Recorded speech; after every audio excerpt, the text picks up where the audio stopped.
먼저 밀렸던 질문 처리부터 하겠습니다. 디스코드 봇에 대한 내용인데요. 이런 게 있는지 처음 알았어요. 좀 더 알아보고 영상 만들어 보겠습니다. 보자마자 바로 떠오른 아이디어는 채팅방에 있는 사람이 NFT를 소유하고 있는지 검사하는 것 정도가 있겠죠. Node.js랑 몇 가지 언어로 개발할 수 있는 것 같아요. 그 다음은 두 번째 질문입니다. NFT의 버전업에 대한 이야기인데요. 이게 제가 하고 있는 게 두 가지라서, 하나는 제가 이 채널에 about을 쓰는 부분을 강조해서 설명드렸는데 실제로는 그러면 안 되고 onof를 써야 되는 거예요. 코딩 강좌는 다른 채널에 올리고 있거든요. 코딩 자습서라고 하는 거고요. 여기에 내용이 있긴 합니다. 하지만 이걸 질문하신 건 아니라고 봐요. 제가 업그레이더블에 대한 내용을 설명했거든요. 그건 것 같은데, 이게 컨트랙트의 권한을 속이는 현상을 이용하는 거거든요. 그래서 조금 조심스럽습니다. 테스트해본 내용으로는 화이트리스트를 적용하다가 이제 끄는 부분이나 민팅할 때 가격을 조정하거나 민팅 조건을 바꾸거나 이럴 때 사용할 수 있긴 해요. 뭐 알을 낳는다거나 말이죠. 그렇다고 해도 이미 올라간 NFT에 이 기능을 넣을 수 있다는 얘기는 아니고요. 미리 다 준비된 상태로 올라가야 다음 기능을 추가할 수 있다는 겁니다. 아마도 강좌가 올라간다면 코딩 자습서 채널에 계속 올리게 될 겁니다. 메인넷 수수료 인상 날짜가 4월 초로 밀렸어요. 3월 22일 기사도 있죠. 당시 3월 7일에 메일이 두 개가 왔었더라고요. 첫 번째 메일은 3월 20일이 맞았고요. 3시간 후에는 4월 초로 밀렸어요. 저는 메일을 보고 판단한 건 아니고요. 그 테스트넷에 미리 수수료가 올랐어요. 그걸 쓰자마자 바로 판단했죠. 이 뒷내용은 목소리 톤이 바뀌거든요. 그건 제가 새벽 3시에 자다 말고 일어나서 녹음을 한 거예요. 저 같은 경우엔 3가지 프로젝트에서 각각 1000개 정도씩 발행을 했습니다. NFT를요. 제가 작업할 당시에는 수수료 인상 날짜가 없었기 때문에 급하게 진행했거든요. 그래서 놓친 부분이 꽤 많습니다.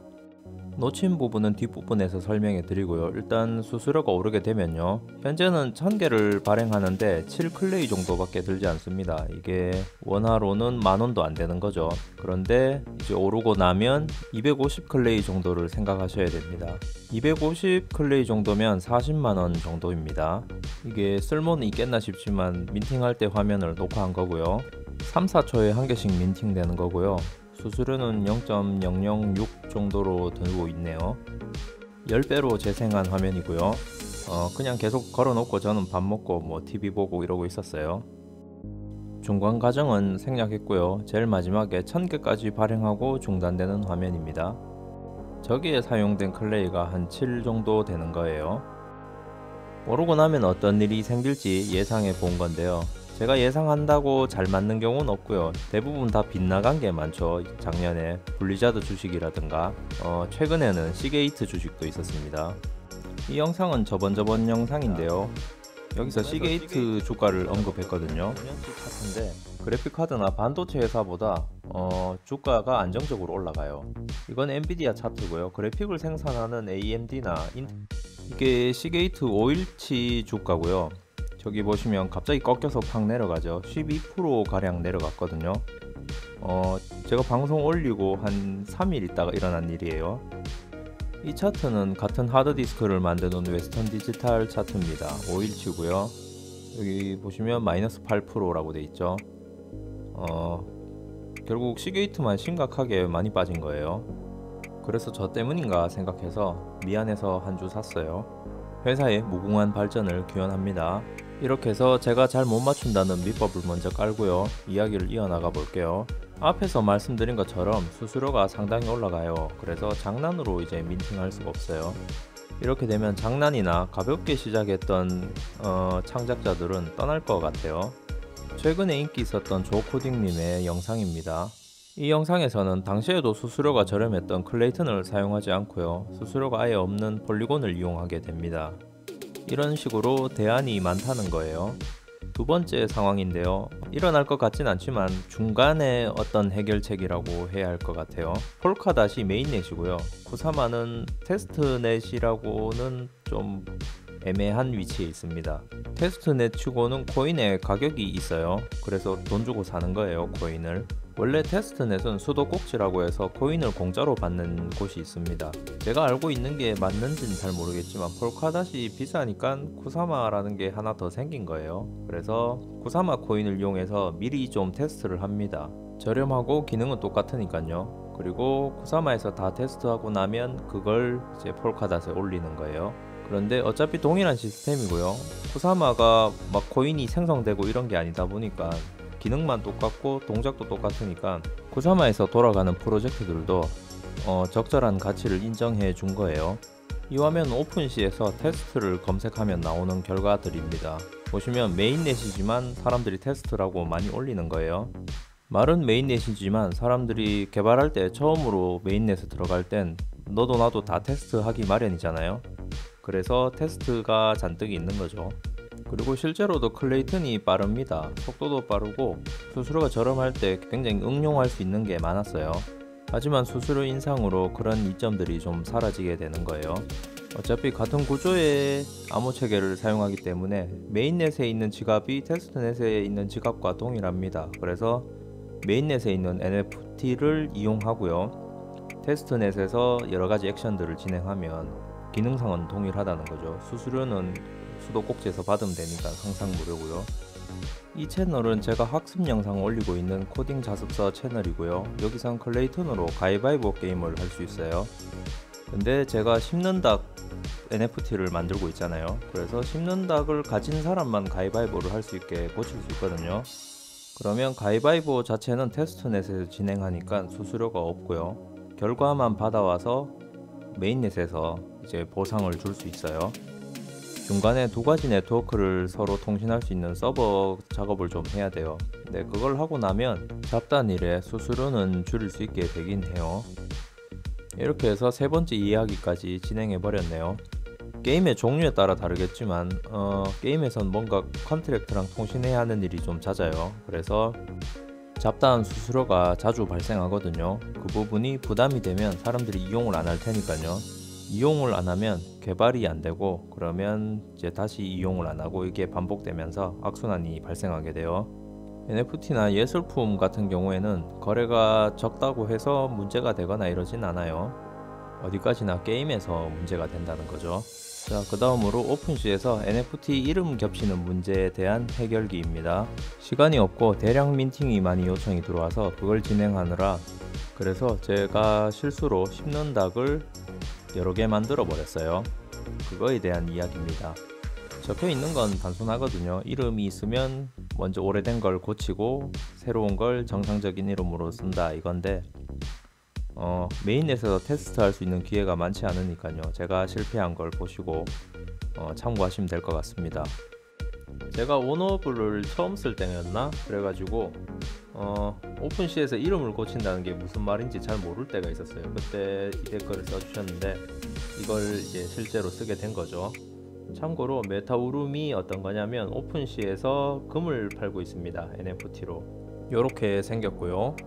이 화면은 제가 심는 닭을 1000개 발행한 화면이고요. 오피셜이라고 적어 놓고 다 한 다음에 보니까 제가 기능을 빠뜨린 거예요. 그래서 다시 올려야 됐어요. 지금 보시면 총 3개가 보이잖아요. 제일 위에 건 15개인가 제가 최초로 발행한 거고요. 두 번째 오피셜이라고 한 게 두 번째로 발행했는데 1000개를 민팅했어요. 그리고 V2라고 적혀 있는 게 세 번째로 만든 겁니다. 그래서 현재 오피셜이라고 적혀 있는 걸 버려야 되고요. V2라고 적힌 걸 오피셜로 만들어야 돼요. 제일 첫 번째 것도 버리면 되지 않느냐 이 생각이 들겠지만 제일 첫 번째 건 제가 잘못 만들었어요. 온오브를 적용하지 않아서 에디트가 불가능한 상태입니다. 자, 이제 버려야 하는 오피셜을 작업해 볼게요. 에디트를 눌러줍니다. 버려야 하기 때문에 더미 이미지로 교체해요. 아이콘을. 콜렉션 명도 쓰지 않을 이름으로 고칩니다. URL도 이름에 맞게 고쳐주시고요. 설명이나 여러가지 정보들도 다 지워주시면 돼요. 확실하냐고 물어보는데 확인 누르시면 되고요. 자, 이러면 오피셜 페이지는 지워졌어요. 이제 오피셜로 사용할 V2로 갑니다. V2가 참고로 세 번째로 올린 거라 그랬어요. 여기 보시면 에디트 버튼이 없잖아요. 이 NFT의 소유주는 또 다른 지갑입니다. 다른 지갑으로 다시 로그인 했어요. 이제 에디트 버튼이 있죠. 이제 이름이랑 URL을 고쳐주시면 됩니다. 그 사이에 누가 사용했다면 못쓰긴 하겠지만요. 설마 그런 일이 발생하진 않겠죠.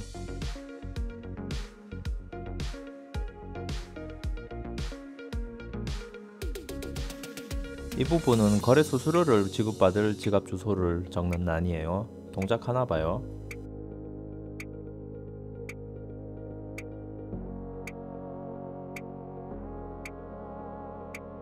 뒤로 가기를 눌렀는데요. 제가 버린 페이지가 떠서 깜짝 놀랐습니다. 이렇게 해서 오픈시에서 컬렉션 이름을 고치는 걸 완료했어요. 이건 오픈시에서 이미지를 교체한 화면이고요. 아이콘은 GIF도 들어가네요. 그래서 뺑뺑이 돌아요. 이미지는 없고 민팅을 먼저 한 것들은 저렇게 아이콘으로 다 처리돼서 나옵니다.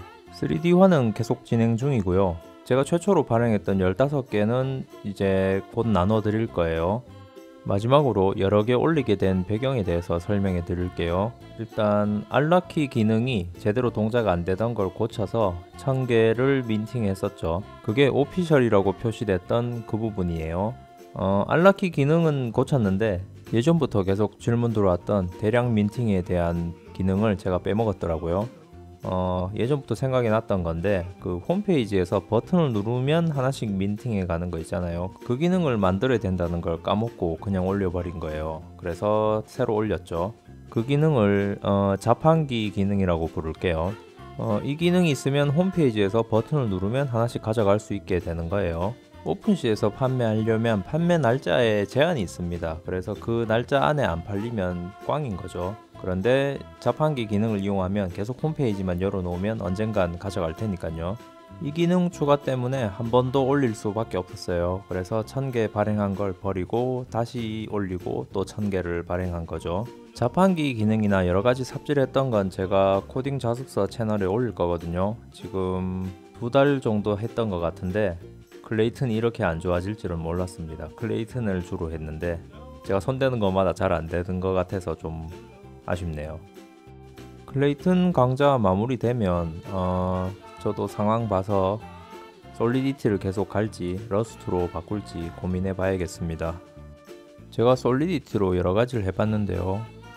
권한을 속일 수 있는 게 너무 쉽게 돼서 트랜잭션 승인할 때 보시면 NFT를 뺏을 수도 있거든요. 이런 문제가 쉽게 발생해요. 이게 솔리디티 문제인지 아니면 러스트도 이런지는 좀 봐야겠지만요. 솔리디티라고 해야 되나? NFT에 대한 믿음이 조금씩 낮아지고 있어요. 어쩌면 좀 더 개량된 방식의 NFT가 나오게 될 수도 있겠습니다. 소유자와 사용자의 개념이 분리돼야 될 것 같아요. 심는닭 프로젝트는 클레이튼의 가격 움직임과 상관없이 계속 진행됩니다. NFT의 유용한 활용 용도를 찾는 게 제 목표거든요. 끝까지 시청해 주셔서 감사합니다. 다음에 진행 상황 또 업데이트 할게요.